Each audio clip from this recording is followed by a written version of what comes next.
반가워요. 오케이. 자, 오늘도 저번 시간에 이어서 분자기도 함수 얘기를 해볼게요. 알겠죠? 자, 저번 시간부터 이제 뭐냐면 그 원자가 두 개인 걸로 이루어진 분자인데 그 원자가 똑같은 거. 그래서 뭐뭐 했었냐면 H2 이런 것도 했었고, 그 다음에 뭐냐면 그 다음에 또 뭐가 있었냐면 C2, 뭐 B2 이런 식의 이제 약간은 가상적인 그런 분자에 대해서도 해봤어요, 그렇죠? 자, 그 다음 이제 해볼 게 뭐냐면 바로 O2 그리고 F2, 알겠죠? 저번 시간까지 이제 요 앞이 뭐였었냐면 요 앞이 자, 요 틀만 적어도 이제 더는 적지 말아요. 더 적지 마. 자, 여기서 저번 시간에 했던 게 N2였죠. N2여서 여기가 질소고 여기가 질소고. 기억나죠? 그래서 이제 그때 질소까지면 여기가 이제 어떻게 그려진다고 했어요? 외워야 돼요. 그림 외워야 돼요. 외워야 돼. 그래서 어떻게 그렸었냐면 바로 이렇게 더 안정한 게 파이 x, 파이 y. 파이 결합이 더 안정하고 그 다음에 짜잔 이런 식으로 시그마 결합. 시그마 결합이 조금 덜 안정하고. 기억나요?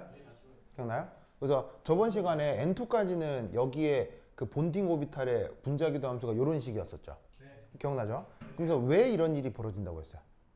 SP 믹싱. SP 믹싱이라는 현상이 있었다고 했죠. 네. 그래서 SP 믹싱이 잘 일어나기 때문에 이런 일이 벌어진다고 했습니다. 그러면 그거 말고 자, 질소가 원자번호 7번이었잖아요. 7번 그죠? 네. 7번 말고 그 다음 8번 그리고 9번 이면 이제 뭐하고 뭐밖에 없는 거예요. 산소하고 플로린 이 두 가지가 있는 거겠죠. 그래서 O2 분자, F2 분자라고 하는 녀석에 이런 식으로다가 그 전자 배치를 생각을 해보고 거기서 만들어지는 분자기도 함수를 오늘 한번 언급을 해보겠다 이런 얘기죠. 네. 자, 그러면 여기서 원자과 전자 배치 어떻게 되냐면 원자 번호 8번이고 9번이니까 1s 오비탈이 2개, 2s 오비탈이 2개. 그리고 2p 오비탈에 산소는 4개, 플로린은 5개. 맞아요? 이렇게 되겠죠. 이렇게 되겠죠.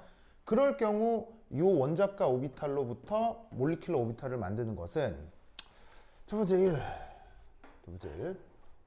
바로 앞선 1.3과 거의 같습니다.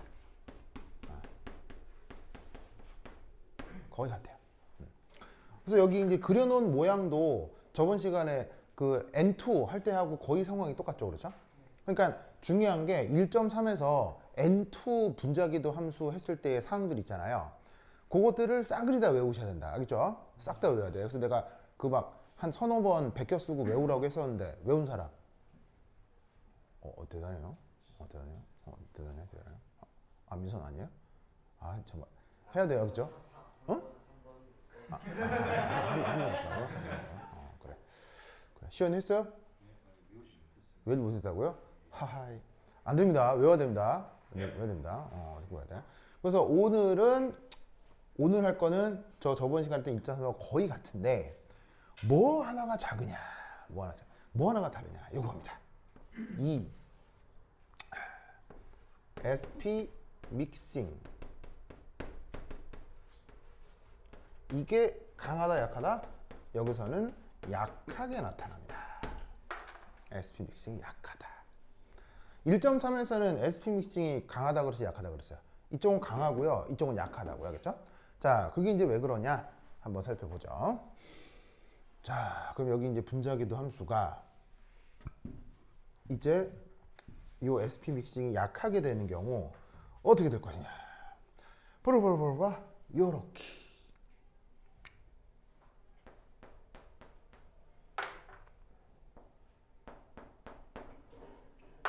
가지고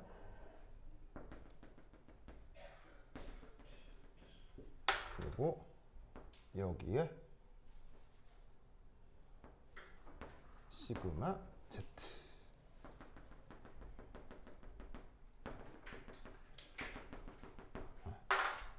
요게 SP 믹싱이 약하게 나타나는 경우 벌어지는 일입니다.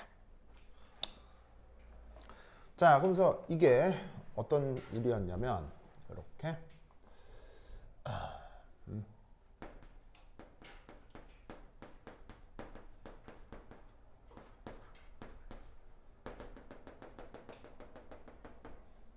자, 저번 시간부터 핵간축이라는 말을 썼었죠. 기억나요? 핵간축이라는 말 기억나요? 네. 아, 그럼 이때 여기에서 바로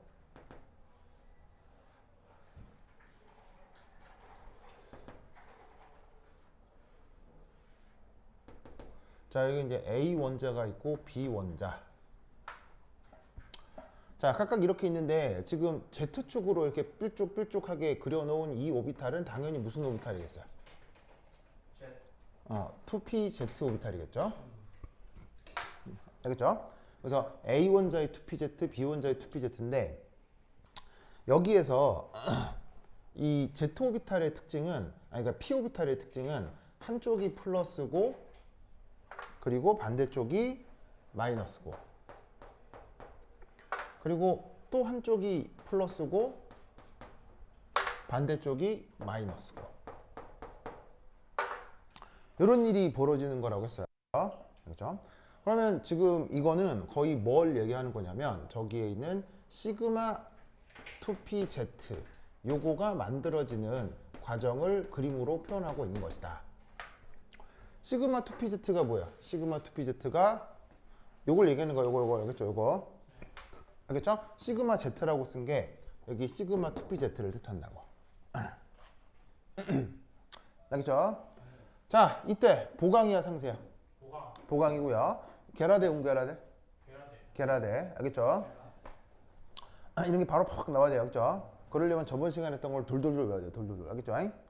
자, 이때 지금 주어져 있는 1 예를 들면 약간 한 칸 밑으로 내렸을까? 저기에 있는 자, 산소, 플로린, 은. 자, 어디까지나 1.3에 비해 이런 식의 표현을 쓸 수 있어요. 전기 음성도와 원자 번호가 더 작아요, 더 커요? 커요. 당연히 더 크죠, 그렇죠? 1.3에 이제 어떤 원자가 포함되어 있었냐면 질소도 포함되어 있었지만 질소도 전기 음성도가 큰 편에 속하지만 상대적으로 산소 플로라이가 더 크죠. 예. 그리고 그만큼 또 원자 번호가 더 크죠. 그죠? 무슨 말 알겠죠? 그래서 어떤 일이 벌어지냐면 자, 원자 번호는 더 큰 양전하를 뜻하죠.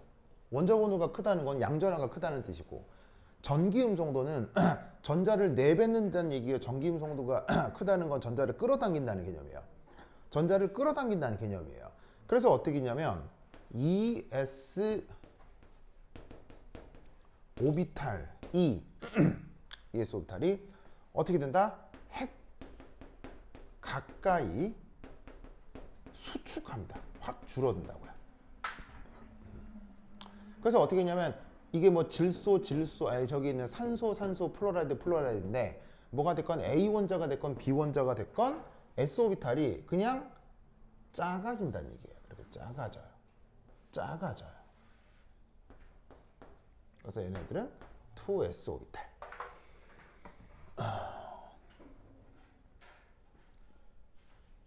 무슨 말 알겠죠? 저렇게 작아져 버립니다.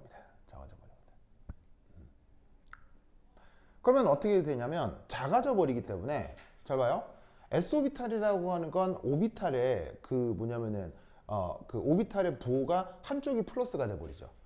그럼 S 오비탈 같은 경우는 전체적으로 그냥 플러스만 나타나기 때문에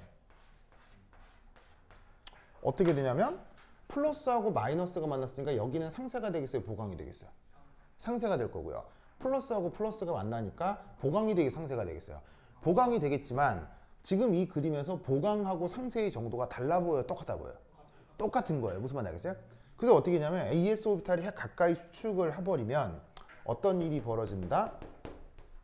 ES와 EPZ 사이엔 사이엔 R자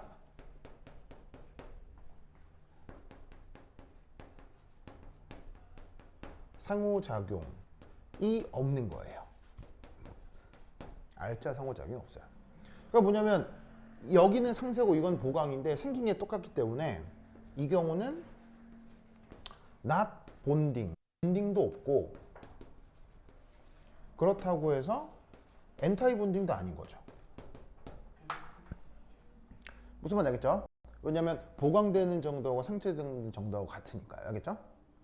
그런데 어떻게 했냐면 얘가 이 상태에서 억수로 커져요. 억수로. 알겠어요? 억수로 커지면 난데없이 여기서 없었던 노드가 만들어질 수 있다고 했죠. 그게 저번 시간에 얘기했던 SP 믹싱이 강한 경우고요. 그래서 얘가 S 오비탈이 수축돼 버리면 얘하고 아무런 일이 벌어지지 않는 걸로 끝나는데 이게 점점점 커져서 SP 믹싱이 강해지면 즉 그 어떤 경우 얘가 커진다는 얘기예요. 어떤 경우 S 오비탈이 커진다는 얘기예요.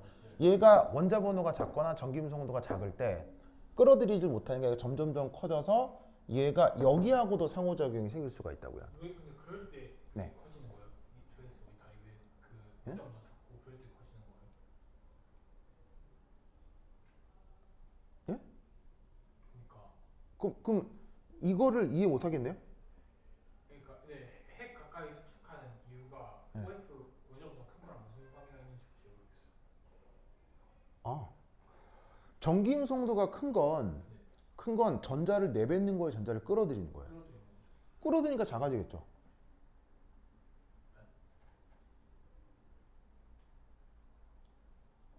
전자의 끌어들이는 작아져.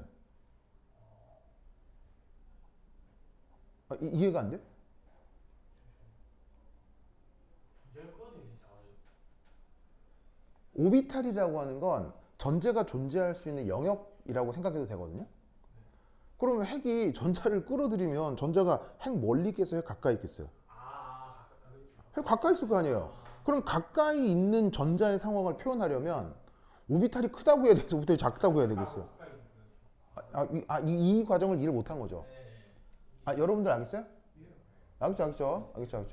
그럼 역으로 전기음 성도나 원자 번호가 작으면 그게 1.3이었죠. 그게 1.3이었죠. 작은 게 1.3이잖아. 그럼 작으면 커지겠지. 그럼 커지면 원래 보강 상쇄했던 것 외에 여기에서 또 다른 상쇄 같은 게 나타날 수가 있다고요. 그러니까 저기 2pz 오비탈이 그러니까 시그마 2pz가 불리해지는 일이 벌어질 수 있다는 얘기예요. 무슨 말 알겠죠? 그래서 어떻게 된다? 요런 경우 수축해 버리면 본딩도 아니고 엔타이 본딩도 아니게 되는 거죠. 그럼 결국 이때 어떻게 되냐면 순수히 순수히 EPZ 사이의 본딩이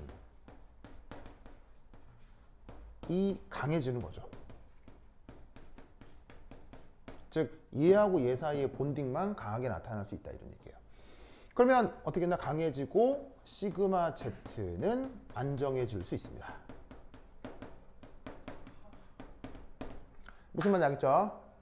그런데 시험 문제는 1, 2, 3, 4 이런 거 자세히 얘기하지 않아도 돼요. 왜냐하면 1, 2, 3, 4가 자세히 설명되는 책은 어디도 없어요. 이렇게 설명해 주는 책은 어디도 없기 때문에 옥스토비 책에도 준달 책에도 뭐 메스터턴 책에도 뭐 브라운 책에도 어디도 이건 나오지 않아요.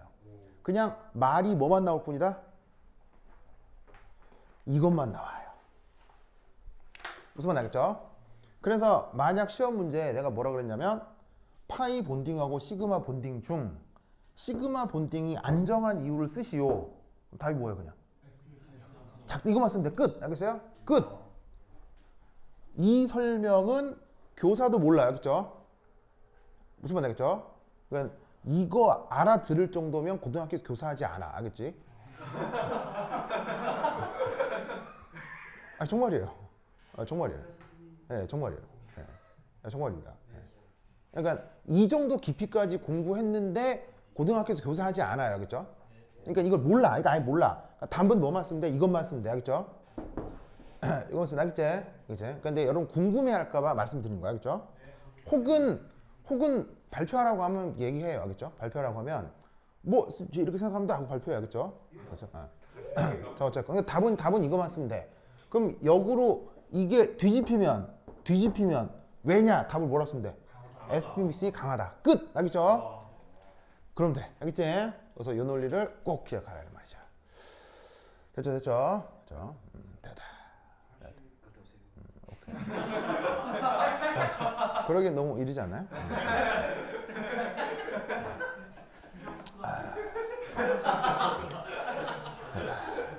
자, 그래 썼어요? 자, 빨리 쓰세요. 빨리 쓰세요. 자, 나 썼어요? 쓴다. 다 썼어요? 자, 이거 쉬운다. 쉬운다. 에잇.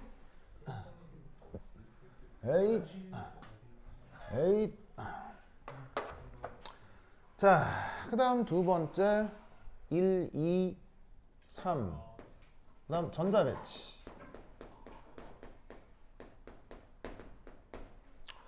자, 전자배치 할 때는 뭐 무슨 원리 적용하면 돼요?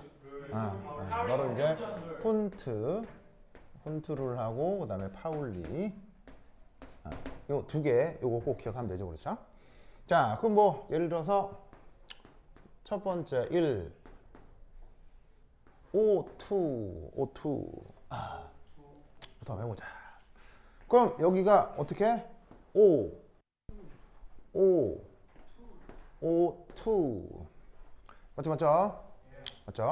자, 그러면 산소면은 자, 최각 전자가 총 몇 개가 되는 거야? 산소는 하나, 둘, 셋, 넷, 다 여섯 개 되는 거죠?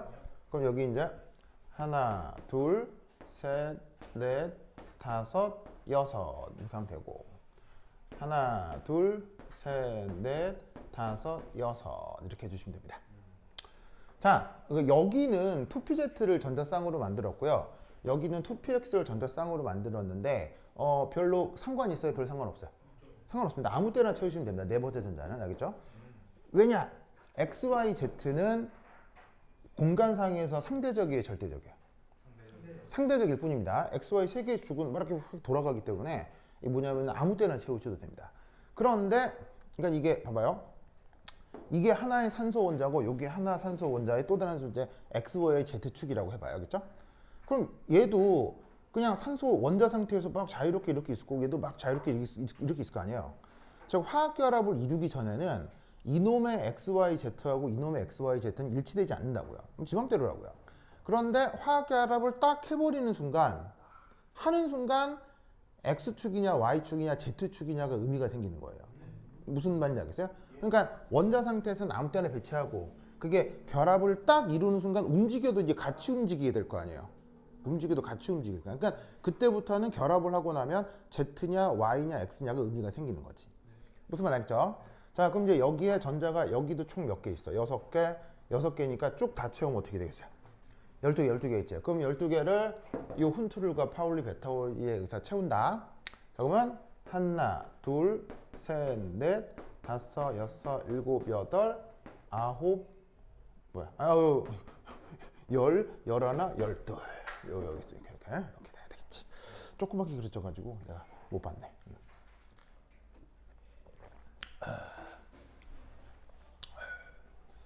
자, 오트. 자, 저거 보이시죠? 자, 그럼 저 상태에서 이 O2에 BO 얼마나 BO? BO 2인 거 알겠어요? 모르겠는 사람 알겠죠? 계속했죠? 6 빼기 2 나누기 2. 왜냐면 본딩에 몇 개 있어요? 본딩에 하나, 둘, 셋, 넷, 다, 엔타이 본딩에 둘. 그래서 6 빼기 2 나누기 4. 알겠죠? 요거는 이제 생각할 필요 있다 없다? 생각할 필요 없는 거죠. 왜냐면 어차피 2 빼기 2 하면 0 되니까 이제 앞으로 그 뭐냐면 저거 이제 결합차수 따질 때 다 채워져 버린 건 생각하지 않아도 되는 거예요. 무슨 말이에요? 어차피 2 빼기 2 하면 이거 없어져 버리니까 요거하고 요거만 빼주면 된다고. 알겠죠? 그리고 이때 이제 O2에 이제 뭐냐면은 루이스 구조. 자, 저 O2의 루이스 구조 여러분 많이 그렸죠? 루이스 구조 어떻게 그려요? 산소 보시다시피 이중결합 해가지고 요래 이렇게 그리죠. 그럼 루이스 구조상에서 지금 결합선 몇 개 있어요? 두 개 있죠. 두 개 있죠. 그게 뭐란 얘기예요? 결합차수란 얘기예요. 그 다음에 여기에 비공호 전자가 몇 개 있어요? 하나, 둘, 셋, 넷, 다여, 일곱, 여덟 개가 있죠. 무슨 말이죠? 그러면 그 비공호 전자의 역할을 하는 게 여기에 있는 요 결합전자 외에 나머지 것들 하나, 둘, 셋, 넷. 그 다음에 하나, 둘, 셋, 넷. 어디 갔어? 하나, 둘, 셋, 넷, 다여, 일곱, 여덟, 아홉, 열, 열둘. 그러면 결합차수 저 상태에서 이게 빼면은 뭐야? 이게 하여튼 뭐 이게 그런데 그래 뭐 비공호 전자까지 따질 필요는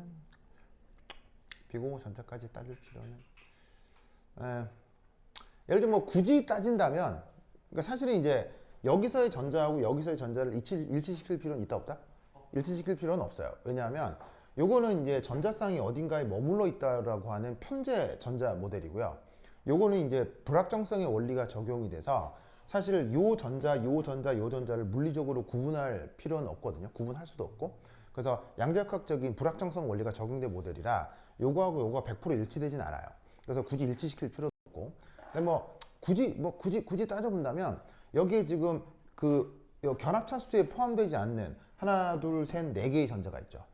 그 다음 다섯, 여섯, 그리고 얘랑 상쇄되는 일곱, 여덟. 알겠죠? 왜냐면 602를 할 테니까. 그 하나, 둘, 넷, 다섯에서 일곱, 여덟이 여기 있는 비공호 전자 역할을 하고 여기 있는 결합전자는 나머지 하나, 둘, 셋, 넷. 요게 결합전자 역할을 한다. 라고 생각해도 큰 문제는 없어요. 그죠? 큰 문제는 없으나. 예, 그렇죠. 그러니까 시그마 하나, 파이가 하나가 되는 거죠. 이중결합이 되면. 그래서 어떻게 되냐면 여기에 있는 요게 이제 시그마고 요게 이제 파이인데 시그마가 여기에 있는 요를 얘기하는 거고요. 파이는 얘하고 얘가 합쳐져서 파이 본딩이 나타난다라고 볼 수 있는 거예요. 아시겠죠? 그렇죠? 자, 그런데 이때 정말 재밌는 건 이게 아주 특별한 일인데 O2 같은 경우 자, 얘는 상자기성이겠어요? 반자기성이겠어요? 바로 파라매그네틱이겠죠. 파라매그네틱이라는 건 어디에 끌린다는 얘기예요?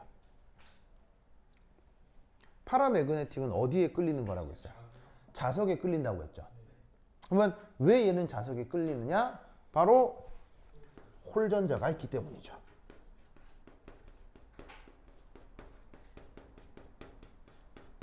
홀전자 어디 있어요? 여기 있네.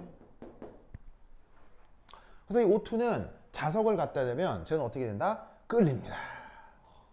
무슨 말인지 알겠어요? 자석에 딱 끌립니다. 그래서 홀전자가 존재하는 거죠. 알겠죠? 근데 여기 재밌게도 루이스 구조 상에서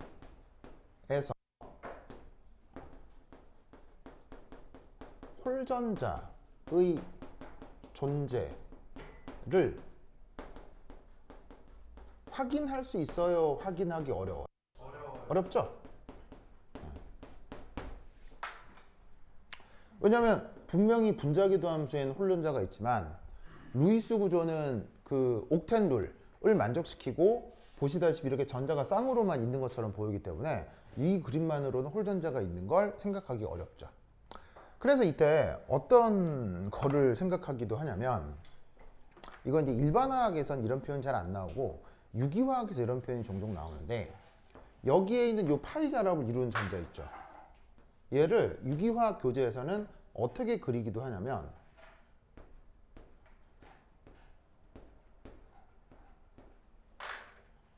이렇게 한 다음에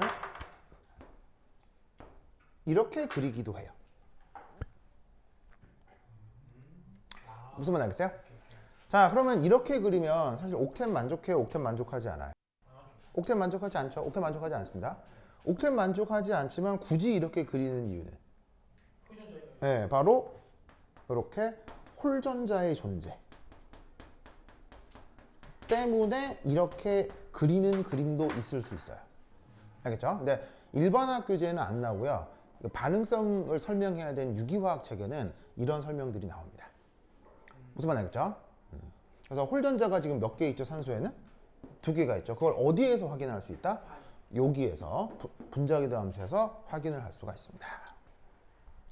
아시겠죠? 그렇죠? 당연히 이 그림 어떻게 해야 되겠어요? 당연히 샤그리 외우셔야 됩니다. 아시겠죠? 샤그리 외우셔야 됩니다. 오케이, 됐다.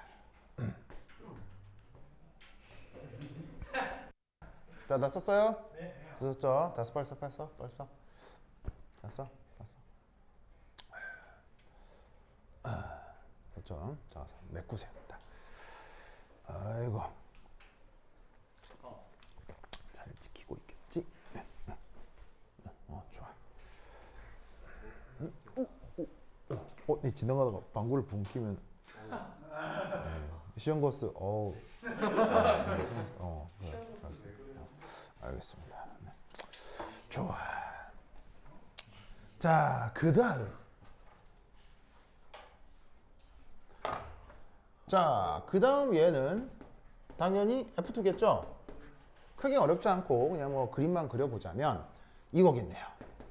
자, BO 얼마겠어요? F2는? F2는 그럼 BO는 얼마겠어요? 자, 여기에 이제 얘네들을 뭐로 바꾸자는 얘기예요? 얘를 플러린으로 바꾸자는 얘기죠? 그럼 아시다시피 플로린은 최외각 전자 몇 개?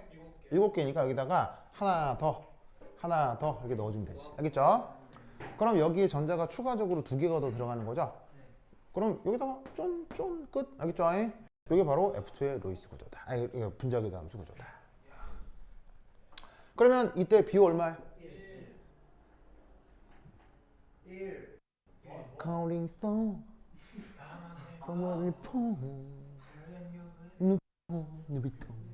갑자기 생각이 나는군요. 갑자기 생각이 나. 네. 비오를 만나면 헬로 본드 오더군 이렇게 하면 얘기를 해줘야겠어요? 비오를 만나걸랑 알겠죠? 승부 알겠죠? 그죠? 헬로 본드 오더 이렇게 얘기해줘야겠죠? 네. 맞을 거다. 시험 거스 어떻게 생각해요? 알겠습니다. 저희 경우 1. 자, 당연히 얘는 루이스 구조 어떻게 되겠어요? 아시다시피 플로린하고 단일 결합 하나밖에 없죠? 이렇게.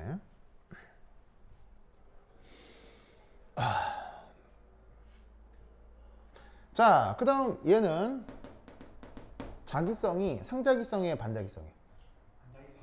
반자기성입니다. 바로 다이아 마그네틱입니다.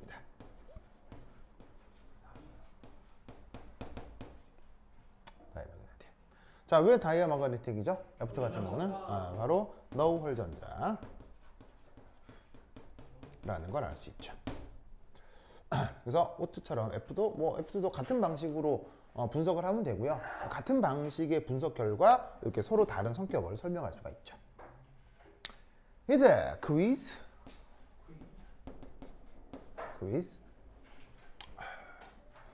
F 원자와 F2 분자 중 이온화 에너지가 더 큰 것은 누구예요? 괜히 자주 하고 있죠, 요거. 누구야? F1자. 성민, 뭐예요?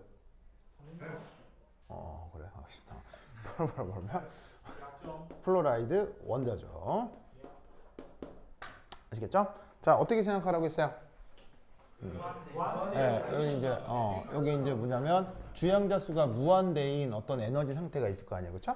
그럼 주양자 수가 무한대인 에너지 상태에서 가장 최외각 전자를 떨어뜨려 내는 게 이게 이온화 에너지라고 했죠. 근데 분자에서 이온화 에너지는 어디예요? 이게 가장 최외각 오비탈이기 때문에 얘를 이렇게 끌어내는 얘를 F2의 이온화 에너지라고 할 수 있겠죠.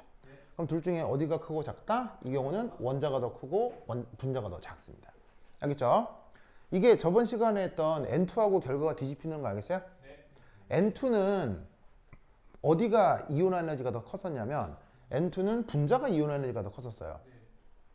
기억나죠? 근데 플로라이드는 원자가 이온 에너지가 더 큽니다. 알겠죠? 그 차이를 요 그림으로 설명할 수 있다는 거 꼭 기억해 두시기 바랍니다. 오케이, 됐다. 알겠죠? 좋아, 좋아.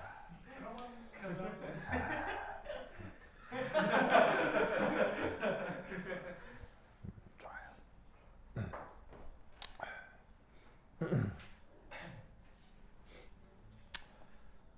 좋다. 좋다.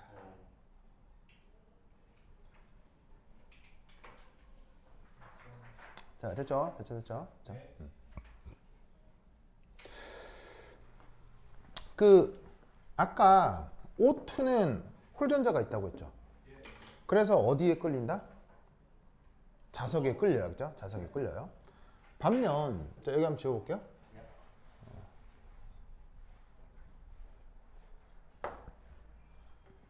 그래서 이제 잠시 이제 N2 O2 하면 얘는 상자기성. N2는 뭐죠?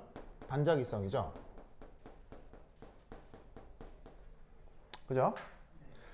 그럼 이제 저게 어떤 생각을 해볼 수 있게 하냐면, 자, 우선 그 우리가 숨을 들이마시면 폐 속으로 주로 무슨 기체와 무슨 기체가 들어오죠? 네. 바로 질소하고 산소가 들어오죠. 질소하고 산소가 들어오는데 그 중에 우리가 쓰는 건 산소만 쓰고 질소는 어떻게 돼요? 질소는 사실은 폐에 들어왔다가 그냥 다시 나와요. 그렇죠? 들어갔다가 나와요. 그래서 그 질소가 대기 중에 있어도 우리가 호흡할 때 들이마셔도 별 문제가 있어요? 뭐 아무런 문제가 없어요. 아무런 문제가 없죠. 근데 이게 이제 문제가 될 경우가 있어요. 자, 어떤 문제가 있을 수 있냐면 바로 짜자자잔. 알겠죠? 짜자자잔. 자, 보통의 내연기관 자동차라고 해보자.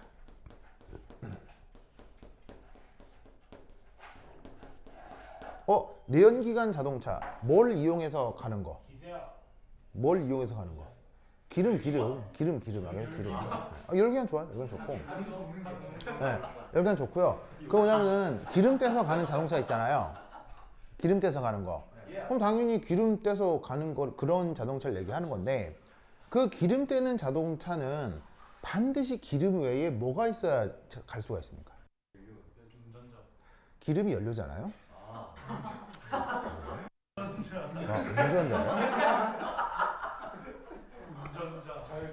내연기관 자동차에도 자율주행 세팅을 할 수 있습니다. 네. 알겠죠? 이미 그 자율주행 자동차 연구는 우리나라만 하더라도 1980년대 이미 연구를 하고 있었어요. 예, 하여튼 있습니다. 그래서 그러니까 뭐 이렇게 뭐 하여튼 예. 그런데 이 내연기관 자동차가 달려가려면 연료 외에 반드시 뭐가 필요합니까? 엔진 있다 치고. 바퀴? 예? 불. 방금 불이 난다고 했는데 예 맞습니다. 자동차 안에서는 불이 나거든요. 불이 나려면 반드시 필요한 게 뭐냐고요? 질소. 예? 산소.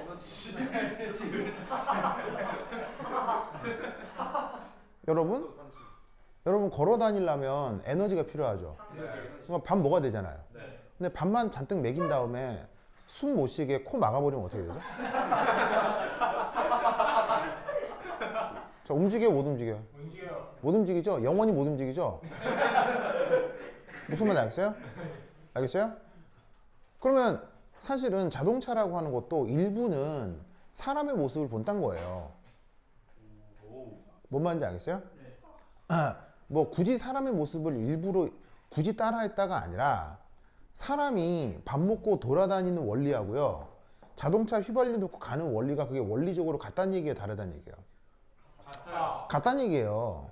밥 먹은 다음 그 에너지원을 몸속에서 그 영양분을 우리 몸에서 쓸 수 있는 에너지원으로 바꿔야 되죠. 그때 뭘 해야 돼요? 산소하고 연소 반응이 돼야 되잖아요. 그래서 몸속에서 영양분이 포도당이 산소랑 반응해서 이산화탄소하고 H2로 만들어지잖아. 그래서 우리는 끊임없이 후 하면서 이산화탄소를 내뱉고 쉬 하면서 물을 내뱉잖아요. 쉬 하면서 물을 배출하잖아요. 무슨 말인지 알겠어요? 그러면 여기에 있는 이 내연기관 자동차도 이 엔진에서 무슨 일이 벌어지냐고요. 엔진에서 바로 탄소 수소로 되어 있는 이 기름이 누구랑 반응해야 된다는 얘기예요. 산소랑 반응해서 뭐하고 뭐가 만들어진다? CO2하고 H2O가 만들어지고 있는 거예요. 그래서 여기 자동차 보면 뒤에 배기구에서 뭐가 나오는 거야? 배기구에서 계속 CO2하고 수증기가 나온다 이런 말이에요. 알겠습니까? 아, 여러분 이 정도 과학 지식도 몰라요?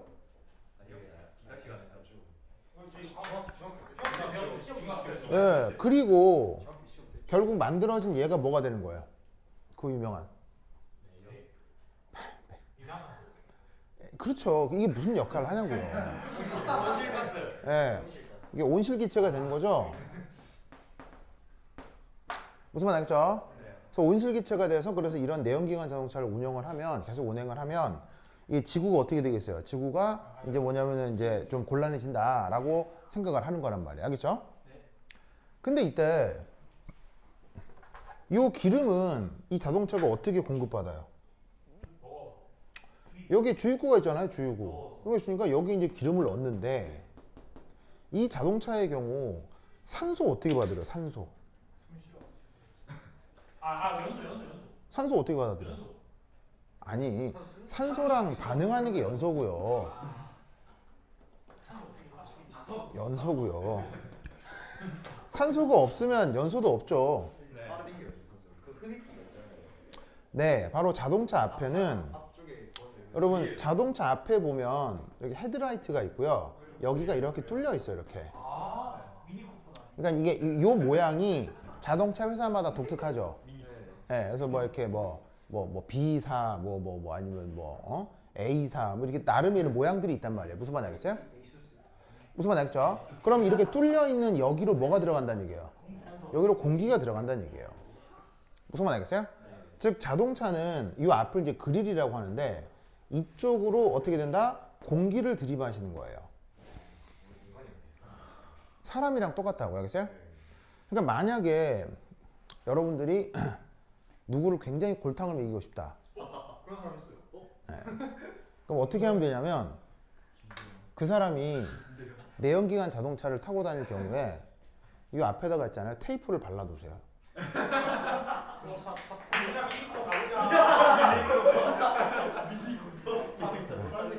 스카치 테이프 있죠? 투명 테이프. 왜 퍼런 테이프 이거는 눈에 보이니까. 예. 그러면 이제 투명 테이프야, 투명 테이프. 투명 테이프를 이렇게 곳곳에 이렇게 묘하게 발라둬요. 알겠어요? 그럼 차 가다가 엔진 완전 셧다운 돼요. 알겠죠? 완전 망가져요. 완전 망가져요. 네. 그럼 이제 수리비 한 뭐 2천만 원 나와요. 알겠죠? 네. 그러면 여러분 요 공기는 주성분이 뭐하고 뭐예요? N2하고 O2죠. 그러면 O2가 들어가서 이런 반응을 할 거란 말이에요. 알겠어요? O2가 들어가서 이런 반응을 한다고요. 그런데 원래 질소는 원래는 반응성이 커요? 반응성이 작아요? 반응성이 작죠. 왜?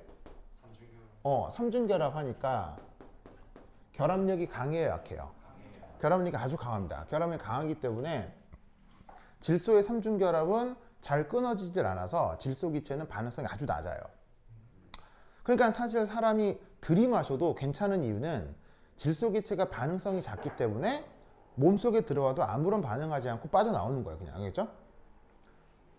그런데 자동차 엔진은 환경이 어느 정도 가요? 어느일까요? 이 엔진은? 이게 자동차를 막 운행하면 자동차 엔진 속 환경은 200기압까지 올라가고 온도는 2000도씨까지 올라가요. 자동차 엔진은 굉장히 대단한 물건이에요. 엄청난 물건이에요. 그럼 이때 어떤 일이 벌어지냐면 2000도씨 200기압에 질소기체가 들어가잖아요. 그럼 어떤 일이 벌어지냐면 질소가 산소랑 반응해서 별의 별개 다 만들어요.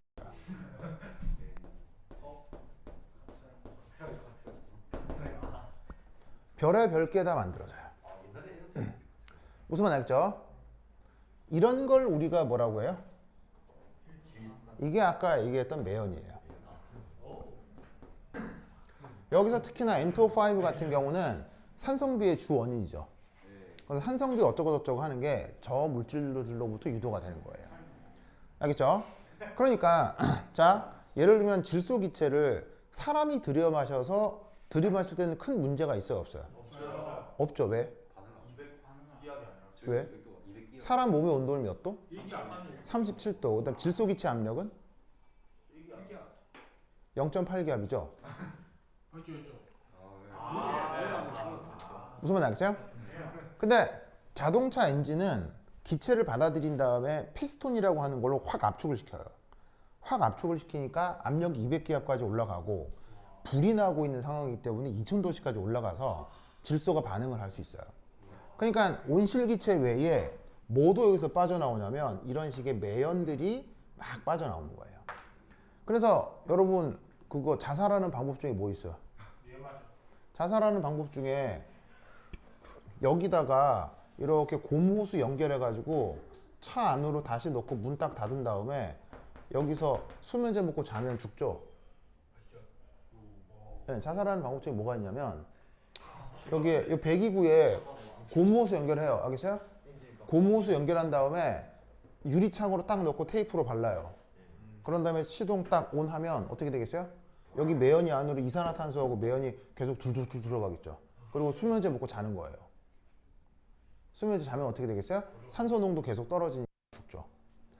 무슨 말 알겠죠? 근데 그렇게 자살하는 사람 되게 많아요. 굉장히 많습니다. 네.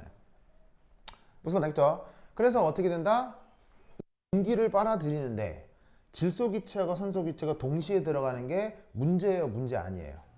문제죠. 그래서 어떻게 질소 기체하고 산소 기체를 빨아들이는데 질소를 빼고 산소만 빨아들이면 적어도 매연은 안 만들어지겠죠. 그래서 요 그릴 앞에다가 어떤 장치를 하면 질소하고 산소를 분리해낼 수 있겠냐는 거예요. 질소하고 산소를 분리해낼 수 있으면 어떻게 되겠어요? 바로 환경오염을 좀 줄일 수 있겠죠. 그래서 개발됐던 방법이 바로 저 자기성을 활용하는 거예요. 그래서 여기에 강력한 자석을 걸면 어떻게 되겠습니까? 강력한 자석을 걸면 어떻게 되겠어요? 강력한 자석을 걸면 산소만 걸리고 질소는 빠져나오겠죠. 그러면 강력한 자석을 걸고 공기를 빨아들인 다음에 그 공기를 바로 엔진으로 집어넣는 게 아니라 여기서 잡힌 산소만 엔진으로 집어넣고 질소는 그냥 바로 배출을 시키는 거예요. 무슨 말인지 알겠어요? 그래서 그렇게 강력한 자석을 통해서 질소하고 산소를 이렇게 분리시키려고 했던 약간의 연구들이 있어요. 공학적으로, 화학적으로. 알겠죠? 근데 결론적으로는 크게 빛을 발겠어요? 뭐 실용화가 못 됐겠어요? 실용화가 안 됐습니다. 왜?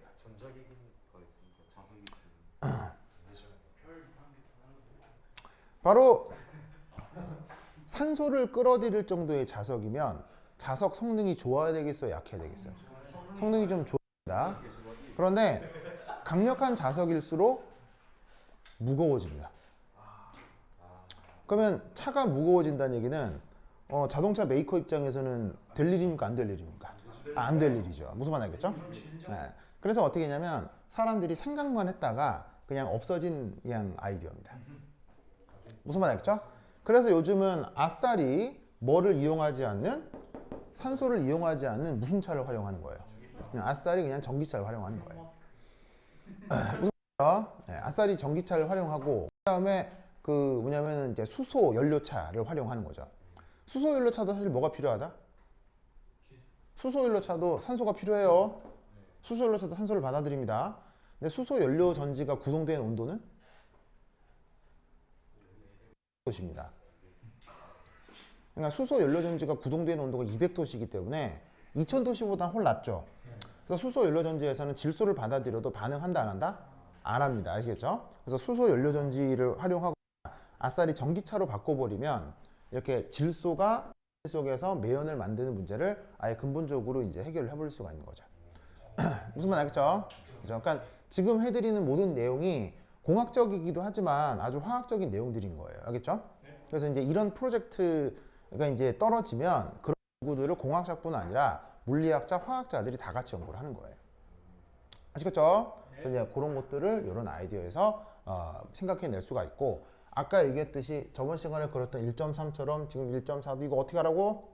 이거 반드시 외워야 돼. 외워야 돼. 알겠죠? 알겠죠? 오케이. 그러면 10분 쉬었다 하도록 하겠습니다. 화장실 갔다 오세요.